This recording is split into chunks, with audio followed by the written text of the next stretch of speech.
Welcome back, Healthy Club fans. We're excited to have you with us again.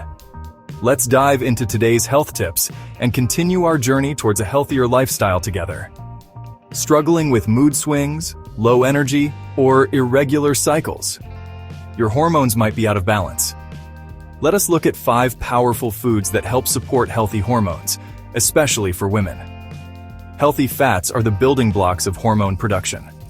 Foods like avocados, olive oil, and nuts support estrogen and progesterone balance.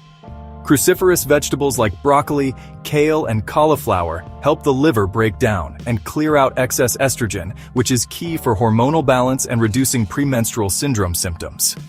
Fiber supports digestion and helps eliminate toxins and excess hormones from the body, naturally balancing estrogen levels. Lentils, beans, and seeds are excellent choices. Berries reduce inflammation and protect hormone-producing glands. They are great for stress-related hormone imbalances like cortisol. Balancing hormones does not have to be hard or full of supplements. Start with your plate. Like and subscribe for more natural health tips made for women.